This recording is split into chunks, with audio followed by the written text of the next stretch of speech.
The podcast you are about to listen to is one of the many podcasts that is part of the College Huddle, the largest fan-led college sports podcast community on the internet. Fan-made, fan-driven, and fan-fueled. The College Huddle.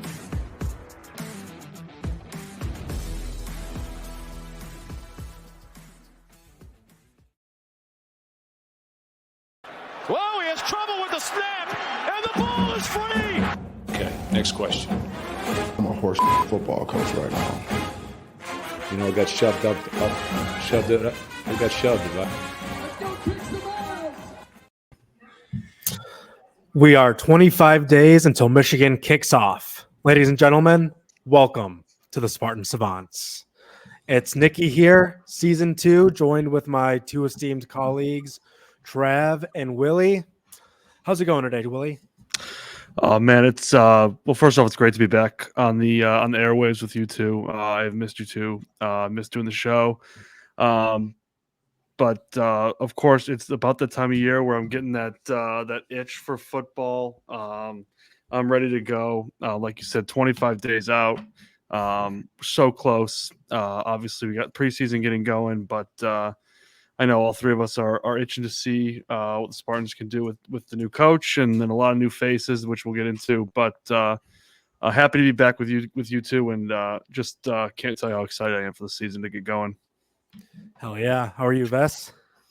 Yeah, I'm good. Getting getting ready for the season. I can't wait for kickoff. Hopefully we win more than 3 or 4 games this year. That'd be nice. But, beggars can't be choosers. I think we can try to win more than 6 games. I think that's a pretty fair request. It's a reasonable request. So today we are going to be breaking down the roster a bit, going over the offense, defense, some new guys, freshmen, transfers, and some of the old rotational guys from last year, returners who, contrary to popular belief, don't suck. So we'll go over that. We're going to go ahead and we might talk a bit about Jimmy and Michigan sanctions that drops today. And then we'll close with Miss the Vis. Before we get started, though, I do want to ask a quick thing about football starting. So the Lions are playing tomorrow, preseason. Are you guys excited for that at all? Because to be honest, I really don't care. With the preseason, it's preseason. Normally, they're all on national TV eventually. So I'm like, yeah, sure, I get to watch the Lions at some point. But now, which all that matters right now is week 1 against the Rams. Yeah, I mean, I'll watch the game. I wouldn't say I'm excited. I'm always, I like to tune in, see what we're working with, but I feel like this year there's not a lot of who's going to play where, not a lot of question marks going into this season. So kind of like Trav said, it's kind of like all eyes are on week 1, but the biggest thing, just want to stay healthy. I want to see Goff make a couple passes. Want to see J-Mo start to break out a little bit. Hopefully we get to see some of that. We've been hearing some great things. There's a couple guys too that I've got my eye on, but outside of that, watching specific players, I'm certainly not too concerned about any results or anything. Yeah, they need to figure out the number 3 receiver situation. Yes. And then I doubt Goff plays much, if any, during the preseason. If it was me, I wouldn't even play him. Yeah. I would agree, but that I would love to see Hendon Hooker in some action. Mm-hmm. He's someone that I would have my eye on. That's one guy to watch on. Yeah. That'll be fun to watch. I do want to clarify. I am extremely excited for the Lions. It's just the preseason game tomorrow.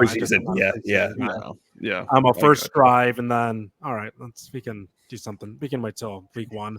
But anyway, back to the Spartans.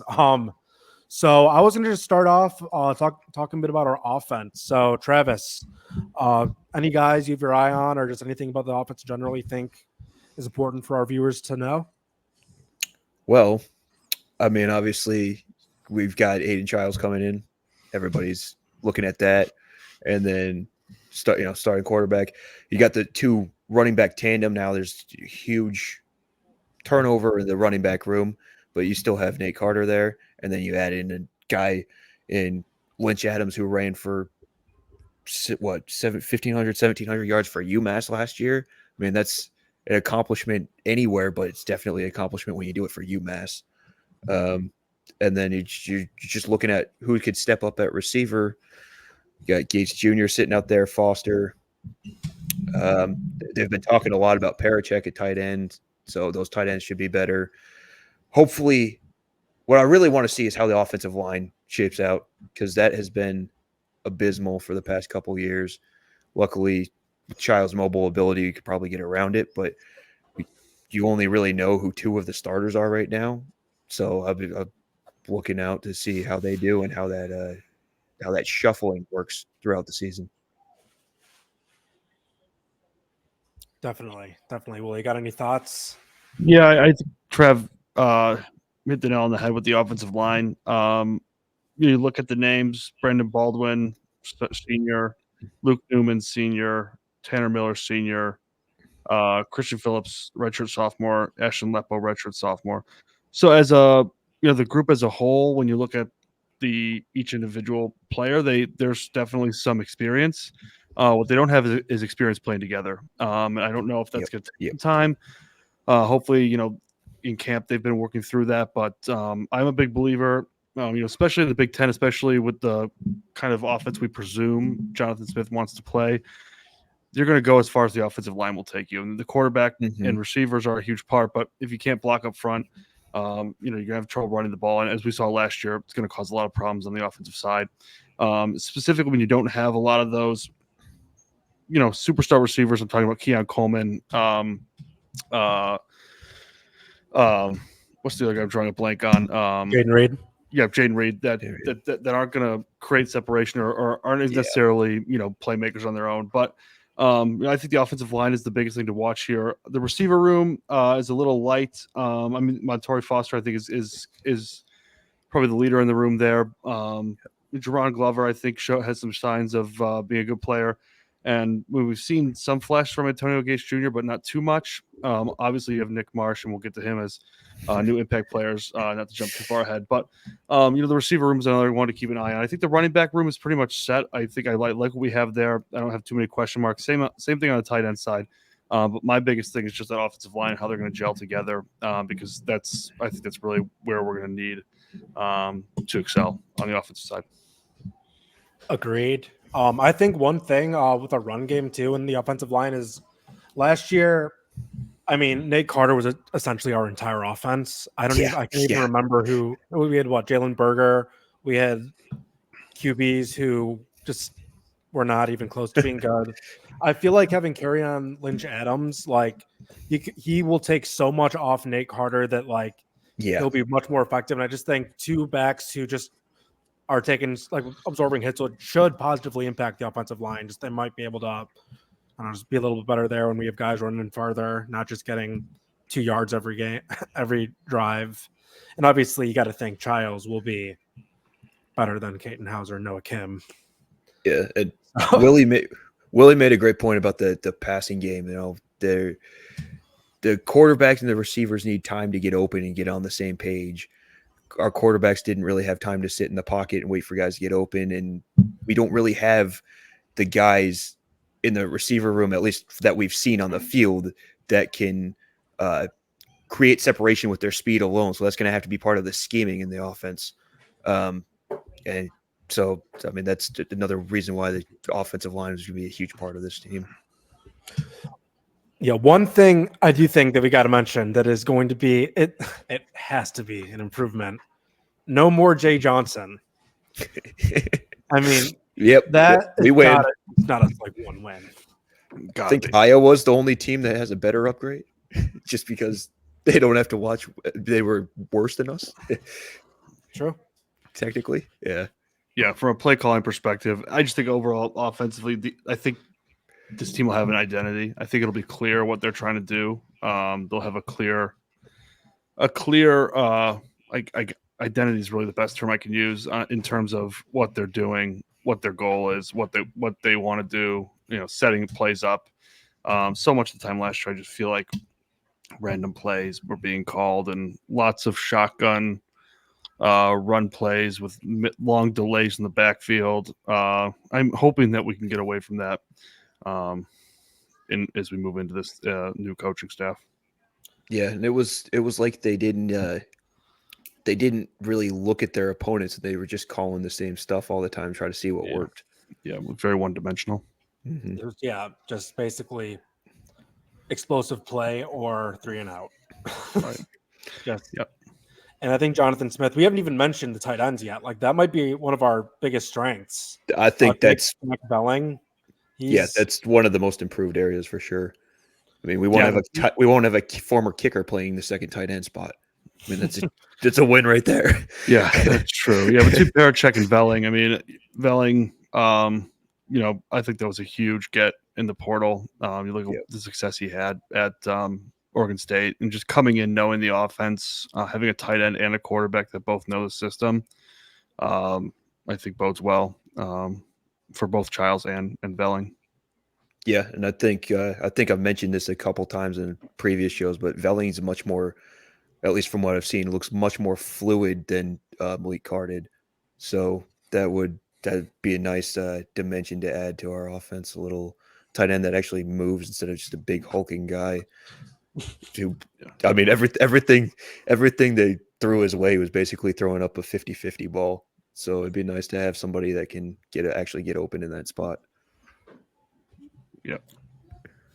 The Mel Tucker 50-50 offense. That's what they called it. But it really ended up being like 25-75 on a good night. On a good night. Yes. Yeah. But one other thing too, about the lack of Jay Johnson. We do have like just great. It seems like great position coaches too. I believe Coach M. He win the award for like best assistant coach, our tight ends, or he's the offensive line coach. Like, but I think our tight ends coach too. He was like an honorable mention for that award. Yeah, he's an accomplished guy, and I think one of the big things that was part of him joining the staff was he was one of those guys with the Midwest ties that get the recruiting, and you can see that kind of in the way that room's built out right now. It's a lot of tough and tumble guys or whatever. They're just they're football players. They're big and athletic, and they can block. They can go down the field. It's pretty much what you want in the tight ends, and I think he's bringing that kind of mentality there. Yeah, I think that's one thing that's not probably being talked about or thought about when people talk about Michigan State nationally is the upgrades, not only at specific positions, but in the coaching room as well. Coach M, the tight ends coach, I'm drawing a blank on his name. Wozniak. Yes, that's right. Wozniak coming over. These are guys that are very well respected. They were good gets for Jonathan Smith to bring over. And that's something that people tend to overlook. I think it's easy to look at Michigan State and how many players they've lost, but I feel like not enough is being talked about the upgrades that they've made in most positions.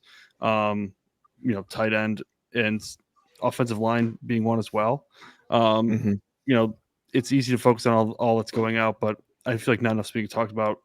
Again, on the additions and the coaching staff too. I mean, I think the coaching staff's upgraded every single position across the board, whether it's tight ends, offensive line, defensive line, or defensive backs.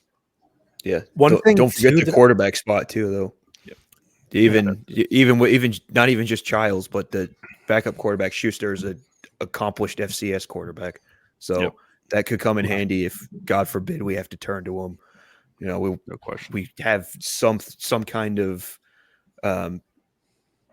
previous experience in that room outside of our starting quarterback, and that's something that's been missing for a while. Yeah, I mean, Childs is pretty mobile too, so it wouldn't be crazy if he gets he has to like go out for the rest of the game or like go out a game or two in a season. So just having that there, it's nice to have a quarterback that isn't just, we're going to lose this game. Yeah, agree. That's very nice. I agree. Yeah, have the dartboard or not have the roulette wheel going and figure out who's starting. Right. Yeah. One thing too that we forget is that like some of the returning guys are actually pretty talented. Like we had a ton of 4-star recruits under Mel. A couple of them left, but a lot of them who were freshmen and sophomores are still here. Like we got Stanton Ramil, who we got hurt. Apparently, we've heard some good things about him too. So I don't think he's going to start, but I do think he could be in the rotation. It might not be like, again, a horrible fall off like we've been seeing the past few years. Agreed. It's a great point. Yep. Yeah, I mean, the wide receiver room is just a classic prove it room here. But I guess kind of going to receivers, new guys. Are there any new guys besides Childs, or just even returning guys who you think could be just big time impact guys this year? I'll start with you, Travis. Nick Marsh, can start there. He's he's just a freshman, but I mean, like you said, that's a prove it room. Anybody could emerge from that, and just like at the end of last year, we were calling for, I don't care if they're a senior, just put the best guys on the field. He's one of the epitome of that, probably the the prime example on this team. And he just, from everything they show, he just looks like a dude, and that's the kind of guys that we need out there. We mentioned Gates Jr. before, as a returning guy, but he's, they gave him number 1. And that's not a number that this program takes lightly. The best guys wear that number. So that's, a guy that we've been waiting to step up, who hasn't really hit his potential yet, who could hit there this year if everything goes right. And Willie mentioned Glover. Alante Brown seems like a guy that they've been putting a lot of trust in. He had some turnover issues last year, but if he cleaned that up, he's got a lot of speed that could really change things for the offense. And then, we've talked about the running back duo, and that's pretty much what I got on the offense. I think the running back, the third running back situation will be interesting to see, but other than that, that's my look in the offense. Yeah, I think the receiver was probably the biggest question mark in terms of what we're going to get. I mean, I know there's a lot of guys, at least if you look at the projected depth chart right now, the starters of Montori Foster, Jerron Glover, Alante Brown, they're all returning players, and they've all seen a lot of time last year. I just think with the quarterback play we had last year and the offensive line play and how the offense was running, I don't really know what we have with those guys. A lot of talk about Nick Marsh, obviously, and Antonio Gates Jr. is someone I'm excited about. The newcomers I've got my eye on are the tandem of Luke Newman and Tanner Miller, specifically Tanner Miller, probably going to start at center. And this goes back to just my the weight I put in on the offensive line success, driving the offense success. If you look back at the Michigan State years, that where they were owning the Big Ten, and even 2021 under Mel Tucker, I think the offensive line was a strength. You might not have known every name on that unit, but there was something we didn't have to worry about necessarily. And I know Kenneth Walker in that 2021 year probably hid a lot of potential shortcomings, but it was something that certainly didn't catch our eyes when it came to the offensive line. So, those two players, specifically Miller, is going to probably start at center. Really am looking for him to be a leader. He's going to know the system coming from Oregon State. He was all Pac-12 last year. He might have been second team All-American. I can't remember. But he's a serious player. And Luke Newman was, I think, one of the top transfer offensive linemen coming over. So those two guys, I feel like if they can, if they can get that offensive line room going, be leaders, and really have that unit take a step forward and not be a concern, I think that really opens things up for all the playmakers, Childs, Carter, and all the receivers, really, and even more so tight ends. I mean, that's going to just be such a unit that we have to rely on, especially in the Big Ten against the teams we're going to be going against. So those are the two that I've got my eye on in terms of impact players that are coming over that are new on the offensive side of the ball. And I got a couple more to add real quick, just on the running back note. The freshmen are going to get a lot of chances between Tullis and Frazier.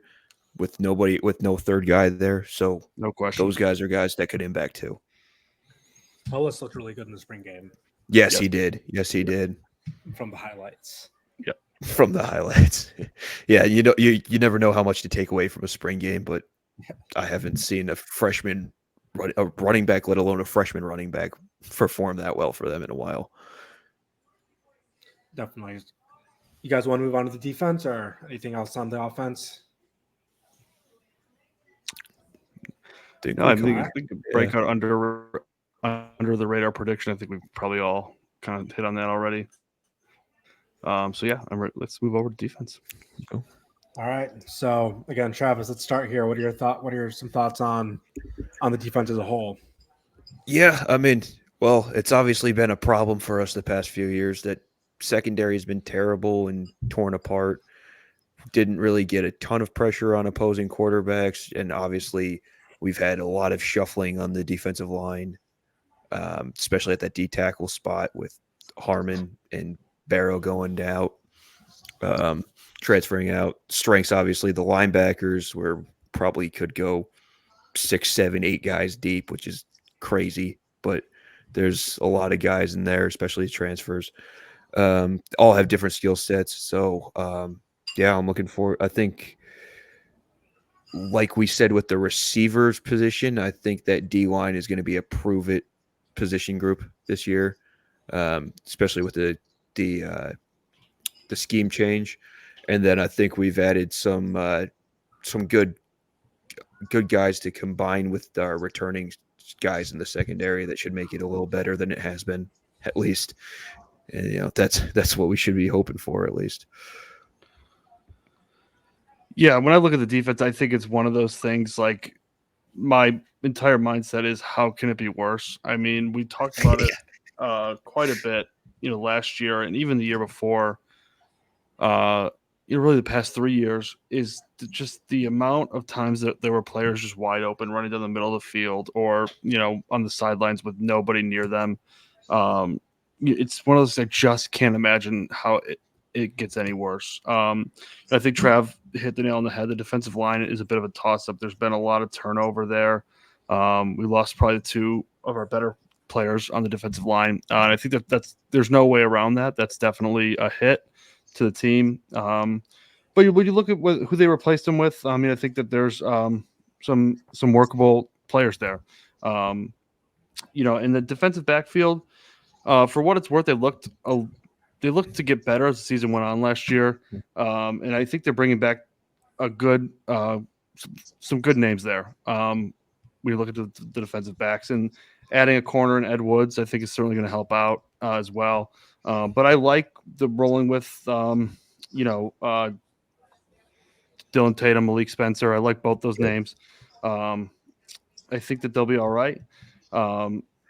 We've got some leaders out there. It's one of those things I just cannot picture it being worse. But the defensive line, certainly similar to the offensive line, very much a toss-up, and we'll go as far as they can take us, in my opinion. Yeah, Definitely. I think Dylan Tatum moving to safety would be really big for him. I think that's a better fit for where he was than that outside corner spot last year. Great. One thing too, I think there are a lot of things why I think our defense will be better. An obvious one is Joe Rossi. He's better than Scotty Hazelton. Yep. Minnesota's had great defenses the past couple of years with him.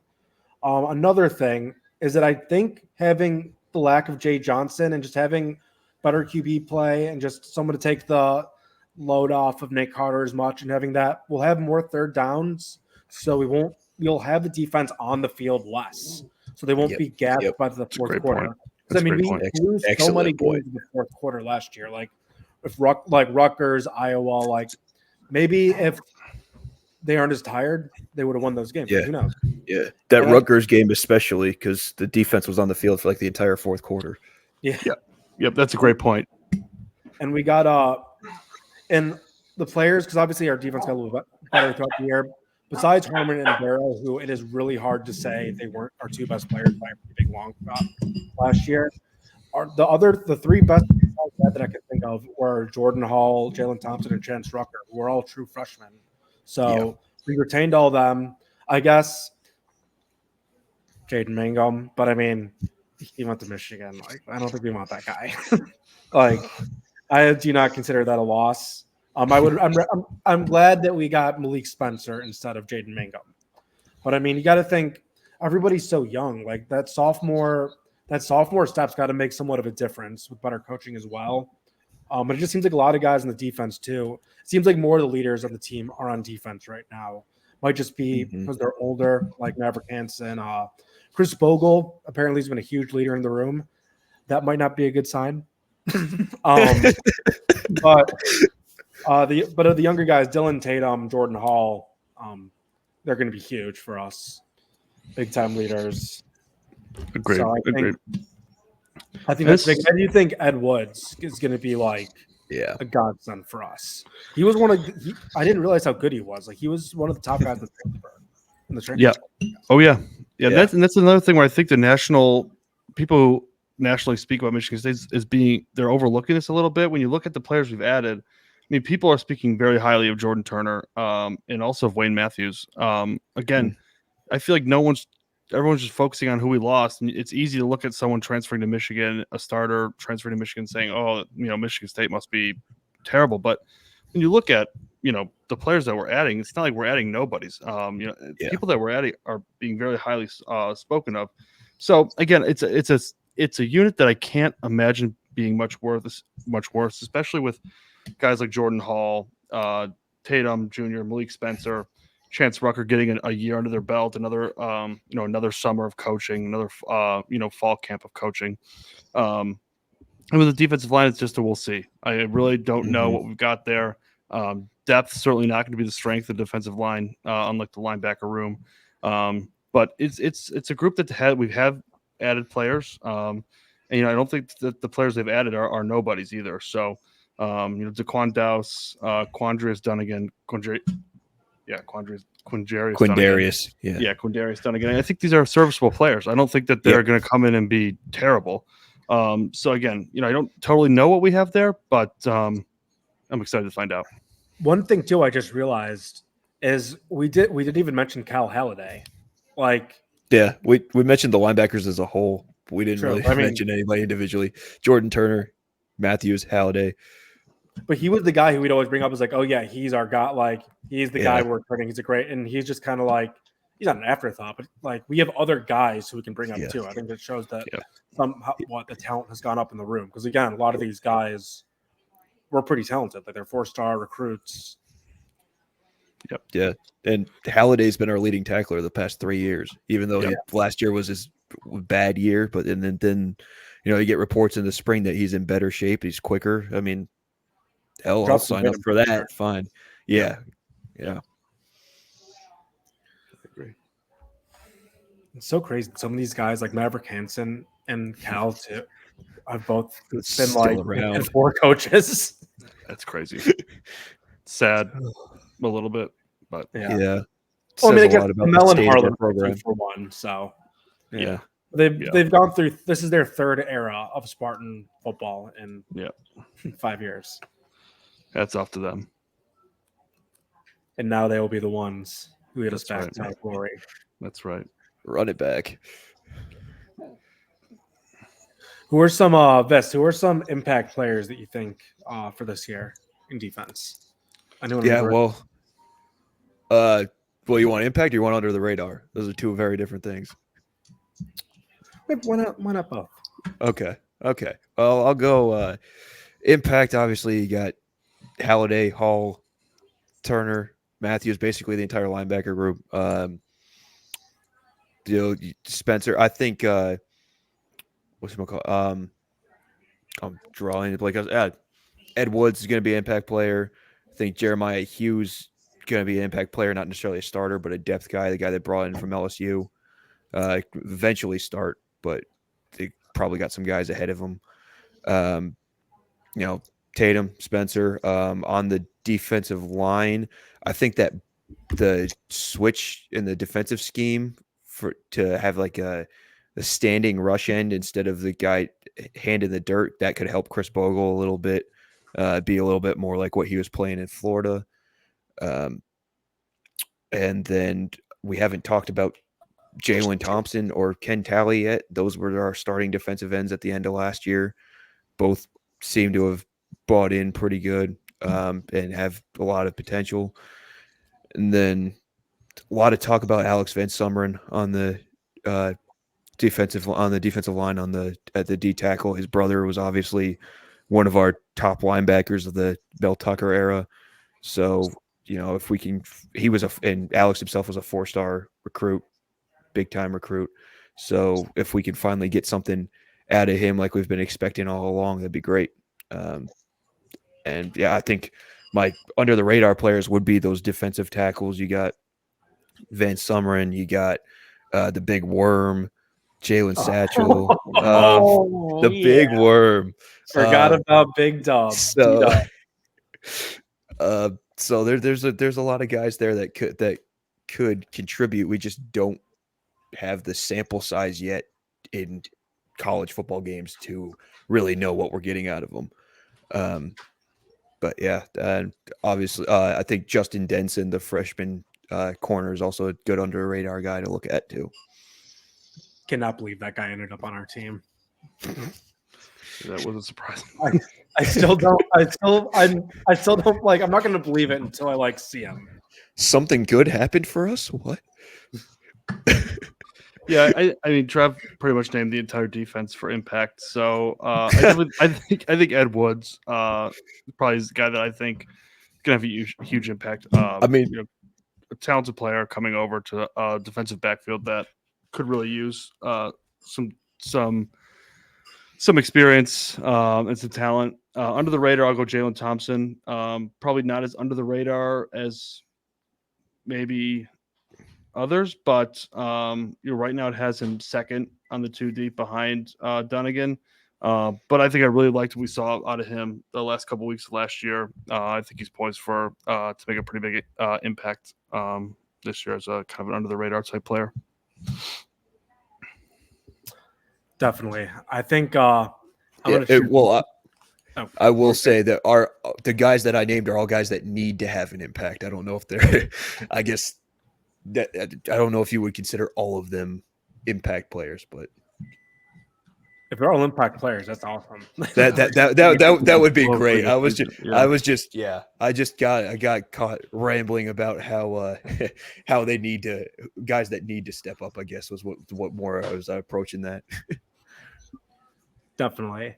I do think I'm glad you mentioned Alex Van Summeren because we've heard some great things out of him, and because he was basically hurt the past 2 years. I was nervous he would never play. Yeah, same here. That's good. Chuck Brantley's on the team. That's nice.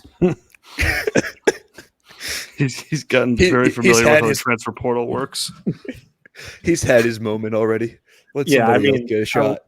I will always love him. He had one of the best moments in MSU history. But he loves he loves spending time in the portal. He does. I think for impact, I just think Jordan Hall is the obvious one. He's going to be.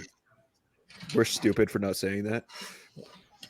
I mean, I think that's the obvious. I think his leadership as a whole is going to team in general. And I guess under the radar, you know what? People might not call him, I guess, nationally under the radar. I'll say Chance Rucker. He was pretty good last year as a freshman. He did make a big step. And I think that's Yeah, I really think coaching is going to be just the big difference this year, just all around. Yep, I agree. Especially on that defense. I think they've improved at every position over there. I would agree. If they didn't, that would be a little scary. One thing too, be real scary. Ryan Ecke, sophomore punter. He was legit last year. We are a great punter school. Oh yeah. If they don't work out, we just make him a tight end. That's right. Yeah. And Jonathan Kim returning also. Huge. Massive. Indiana 2022. Solidify the position. Yep. That Indiana 2022 game. I really remind me. Just man, if we don't have any games like that this year, that would be so awesome. I'm just gonna pull it out of my mind and just get rid of it. Yeah.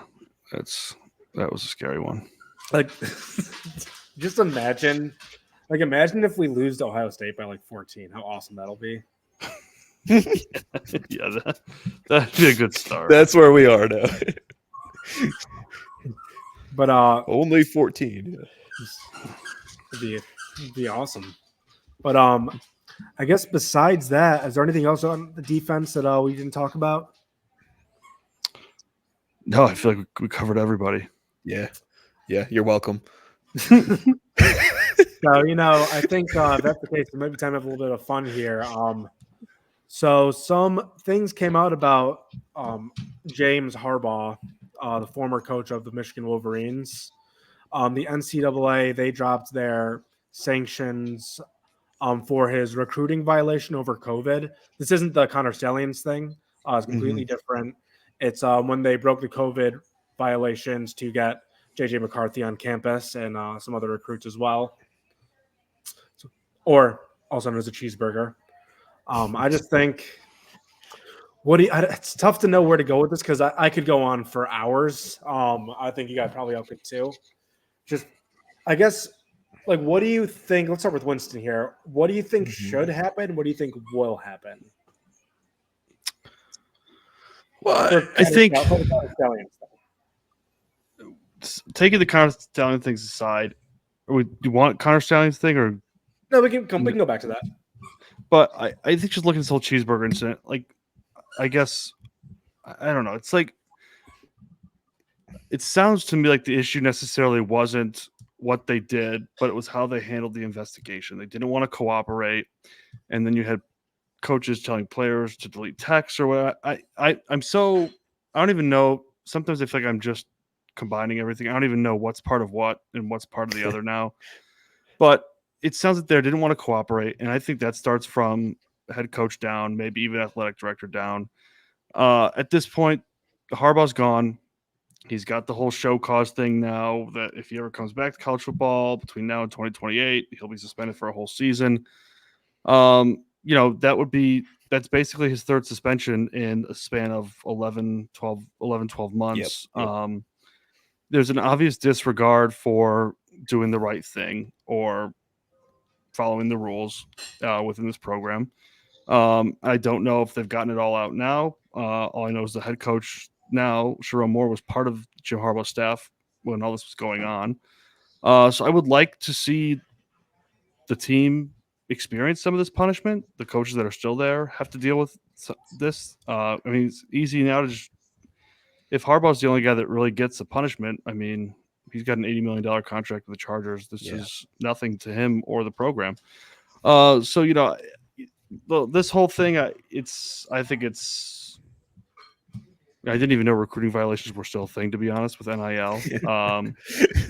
So, it's kind of a nothing burger to me, for lack of a better term. I'm waiting to see what comes out with the whole Stallions thing. I don't trust the NCAA to do anything serious. But at some point, the team in general needs to be punished because there's coaches on the staff that were part of all this, whether it was the recruiting violations or the Stallions thing. So you can keep throwing things at Harbaugh, but eventually none of that matters if it doesn't impact him or the coaches that are still there. So, I'll wait and see until more comes out. But I can't even keep up with all the violations and the sanctions and the tier 1 violations, tier 2 violations that these guys have been going through, honestly, for the past 12 months. Yeah. I mean, totally agree. Like, at some point you have to punish the people that are with the program. And I mean, not just handing off punishment that's not even going to be seen as a punishment is just not a punishment at all. I mean, yeah, that tracks, I guess. So, like, you think Harbaugh actually gives a shit about any of this right now? No, he's sitting pretty, probably doesn't even intend to be back in college football for the next 4 years, if ever. So, like, I saw a pretty good analogy of it was, it's like a high school principal handing down a suspension or telling a graduating senior that they have detention. So, I mean, it's not something that's going to affect them at all. I mean, it's basically like if the sanctions coming from the other investigation are anything similar, I guess would be the best way to put it, then they're getting away with cheating, basically, the whole thing. Yep. And I mean, he's hit with violating recruitment rules, unethical conduct, failure to promote an atmosphere of compliance, violating his responsibilities as a head coach. So, I mean, it's not as severe as some of the other things that they've been accused of doing or proven of doing, but at the end of the day, you still have to punish the parties that were a part of it, and the program's basically getting off scot-free. So here are my thoughts. I have a couple things written down. So I have a prediction that come the end of the season, Sharon Moore will not be the coach of Michigan, because I think he was set up to be the fall guy. Because I do think it's kind of because he's had multiple violations too. It's almost an act of defiance, I feel like, for Michigan to hire him as the head coach. And I think that basically they knew they were going to have to do something to show to be affected after Harbaugh left. So they're going to say, okay, fine, we'll fire Sharon. We'll do that. I think that's going to be what they're doing. I do actually think there may be vacated or forfeited wins involved. Whether it matters or not, whatever. I just like that everything's out, that everybody kind of knows how Michigan just wasn't chill with Harbaugh the past years. But I think they might, because a lot of people are saying it is a witch hunt because they're out to get Jim Harbaugh, which is just true. They are out to get him. They're out to get him like how the U.S. military was out to get Osama bin Laden, because he literally breaks the rules and just rubs it in their face. He kept rubbing it in everyone's face and talking about how he's moral. That's going to annoy the NCAA. Right. And I do think the only way to really bother him, because they can't do anything to him now, he's not coming back to college. That was never his intention. Right. The only way to really do it would be to tarnish his legacy and to be like, hey, those wins aren't here anymore. And it is basically nothing. In theory, because they sell the memories and everything, but that might be the only way the NCAA could get under his skin, if that's what they're trying to do. Yeah. And I do feel less schizophrenic now that Connor Stalions has been confirmed on our sideline. Confirmed, yeah. Oh, yeah. It's so funny, reading all the reactions to it's just about not cooperating with the investigation. I mean, you pretty much proved that you cheated. Right. I mean, they're accessing hard drive, and I think one of the funniest things is all these coaches that when the allegations first came out, when they were asking about Stalions, the question would be what kind of contact have you had with Connor Stalions, or what do you know of Connor Stalions? They'd be like, who? Never heard of him. And now they're all 52 text messages. You never heard of the guy? Right. It's very clear. It's not like they were. Yeah. Deleting text messages is a pretty big sign of guilt. I would think. If one of you guys had I don't know, we're just doing insider trading and I had no idea, I would not delete any text from you. I would, and if the FBI was here, let me see your phone. Yeah, sure. I had no idea. Yeah, sure. Yeah. I got no proof here. Yeah. Yeah. Refusing to cooperate. Why would you refuse to cooperate?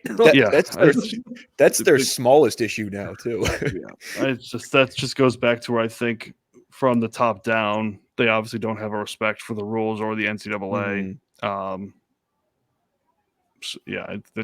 That's a program attitude where you think you're above. Yeah, they think they're above the law. Yeah, they think they're above governance. Yeah. I do love it when they're how some of them just get mad. They're they're like, you guys could why did you guys have to catch us? It's like, what? Like, that's not really a reason to get mad. Yeah. Yeah. I think from a Michigan fan perspective, the frustration should not be aimed at Michigan State fans or Ohio State fans that are calling this out. The frustration should be aimed at the coaching staff that cheated when they had no reason to. That was a program that had everything going for them. They had the talent. They had everything they needed. They probably didn't need to spy on other teams to win games. No. Or, the recruiting violations, that's one thing. That's something that probably a lot of teams could get caught for. But a lot of teams would probably just, go along with the investigation and not try and, rub feathers. Because in the end, what they did was probably not that big of a deal. But it makes it a bigger deal when you don't want to cooperate. That's where it all comes down to. So, I get if, the shoe's on the other foot. I get why they were reacting this way. It's probably the way I would react. But the anger is misaimed. Yep. They should be mad at their own coaches. In my opinion, it's not. This is a bed that they made for themselves. One thing I just have to I have to notate, and I think you guys will definitely agree here. How is Warde winning these awards? That guy, athletic director of the year. Deep pockets. Well, first of all, I'm not gonna make any personal jokes about him, but I mean, it's just like you have scandals. It's like if you go a week without a scandal, it's like a world record. Yeah, Jabba the Hutt Manuel must have some dirty stuff on some pretty important people because there's no reason for him to be winning any awards as an athletic director. No reason. Look at their basketball team. I mean, geez. Exactly. There is absolutely no reason for him to be winning any awards. Hey, let's not bring hockey into this. I mean, I guess you can bring that coaching situation in, but yeah. They have things going on like their other sports too. Like they terrible. It's unbelievable that anyone would give him any award related to directing an athletic program or personal physical fitness. I mean, maybe give him the Nobel Peace Prize. He stays in bed so he doesn't cause an earthquake by waking up. That was mean. Sorry. Do us all a favor. But no, seriously, I mean that's the face of their athletic program. I mean, geez. Yeah. Alan Heller. I mean, Alan Heller looks like he could beat somebody up. Yeah. Warde Manuel looks like he could beat up a pizza. That's about it. They could change the Michigan fight song to just boom, boom, boom, boom, boom, boom, boom, boom, boom, boom, boom. Just a little Jabba's Palace theme. The big house it could just be called the Palace. Jabba's Palace. Oh, I mean, it's true. He's really not that. No, I mean, he's fat. Let's call a spade a spade. He's a big guy. I'm a big guy. This is the pot calling the kettle black, but I'm not the athletic director of a big time football program or major athletic program. But I mean, your point I think is so solid, Nicky. Why is he winning any awards? Why was he ever on the college football playoff committee? Why does anyone treat him with this respect? Yeah. Like he is somehow this amazing, by the book athletic director. I mean, this is concerning. He should not be anywhere near any award or any college football playoff committee or any college football committee that is important in decision making. Yeah. Just and I would be so annoyed if I was a Michigan fan. I'd be so annoyed at Harbaugh making those comments on Monday, like never lie, never cheats. That's what it is. Like hypocrite. Yeah. Please just stop. It just sounds so bad. And I mean the thing is he doesn't care. Like it doesn't matter to him. So he can honestly say whatever he wants. Yeah. It's not gonna matter. But like to me it's so terrible. It's such a black eye for that whole situation. They should be talking about, reigning national champions. They should just be focusing on the football and what they did last season. But instead, they have to talk about this. Yeah. Or just don't or they should just not care about the cheat. Like just Right. any other. Most programs. I mean, that's the way they're going. Bad. Probably. Like just be like, yeah, you're right. Like, Yep. yeah, we were like lean into it. Have them like make jokes about stallions. Like, don't be Right. like, no, we didn't do anything wrong. Like Yeah. getting angry. Yeah. Yep. You're ridiculous if you think they didn't do anything wrong. I mean, Like it's literally been proven. It's like if we won the national title the Kenneth Walker year and he killed someone, I would be like, hey, at least he won something. Like, hey, he killed someone. Like, I would still be in a state of euphoria. I would not be so defensive about it. Yeah. Agreed. So I mean, I guess I feel like we don't need to go any more about Jim Harbaugh. We always there's gonna this be a will be whole the nother. last time we talk about him. There'll be No, more. I was gonna say there's more. gonna be a whole nother conversation when that Netflix thing comes out, Yeah. and then when they actually come down with the penalties. Yeah, so There's we gonna can be so much more of that. later. I did see a tweet from the U of M University Library, I think it was, when they announced his suspension or whatever. They said, in other news, Ted Kaczynski is not allowed in our building. Okay, that's funny. That's great. That's actually pretty funny. All right. So if we're done with that, it means it's time for everybody's favorite segment. Oh, This cue the music. oh yeah. Ladies and gentlemen, it's Miss the This.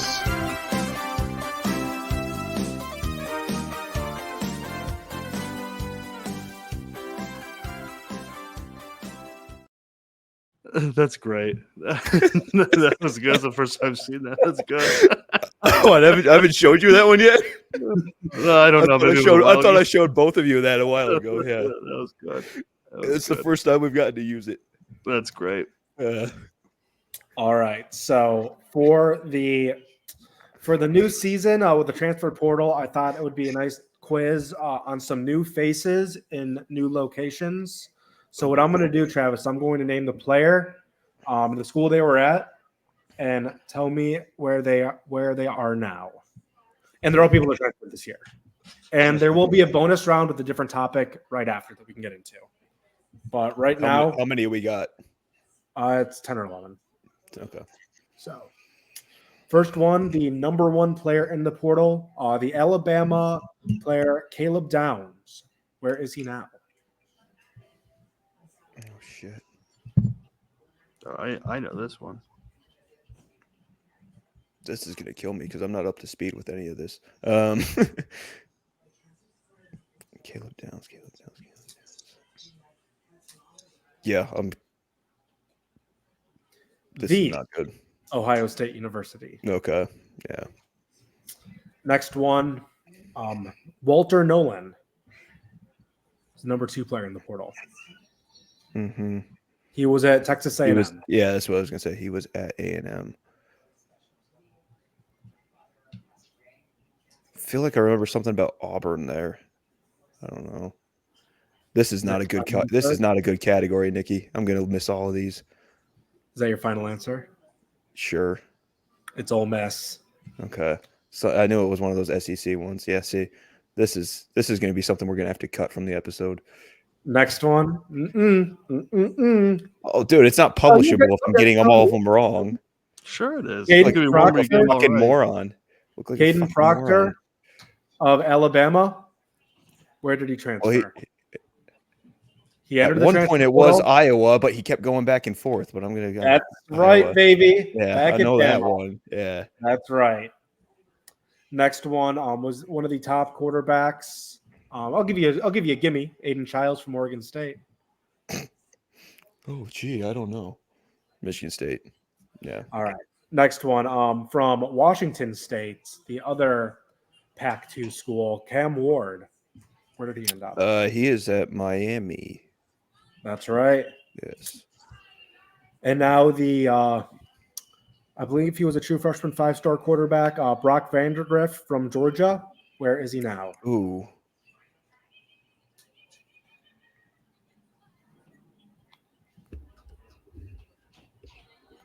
I don't know, but I'm gonna get Kentucky. Yes. Yes. That came in at the last second. Next one, another quarterback, ACC from Duke, Riley Leonard. Notre Dame. That is correct. The North Carolina to Notre Dame transfer pipeline. Next one, a very disappointing quarterback, Kyle McCord from Ohio State. He's at Syracuse. That's right. Here is another one. Ed Woods from Arizona State. The Michigan State. That's right. Miami's old quarterback Tyler Van Dyke. Oh, he ended Wisconsin. That's right. Yeah. The two more. These are going to be old faces that we used to love. Derek Harmon. Where is he now? He is at Oregon. And Malik Carr. Houston. That's right.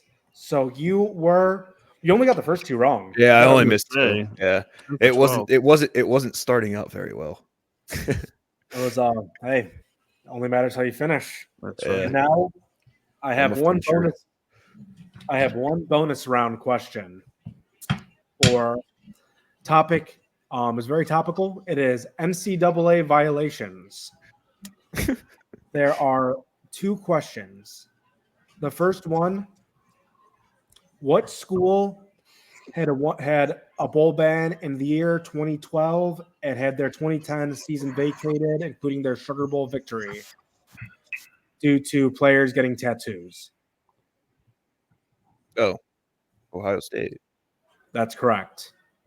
And the last question: this is actually a different sport. It's basketball. What school had the largest, at the time, not anymore, I think that could have been overtaken by Michigan football, who had in basketball the biggest cheating scandal in the 90s that started with a car crash? Started with a car crash? Okay. The car crash is how the evidence was found in the 90s.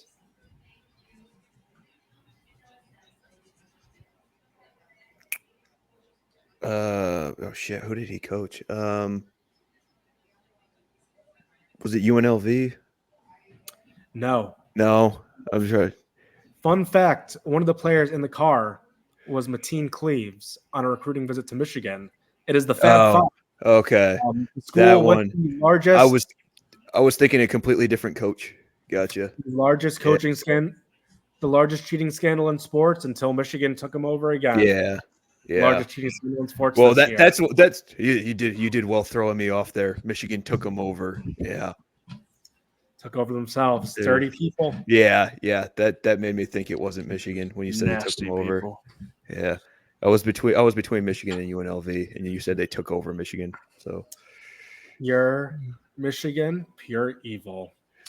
Well, for that will do it for us today. Thank you, everyone, for listening. Thank you, Travis and Winston, for being here. And one last thing, go green. Go white. White.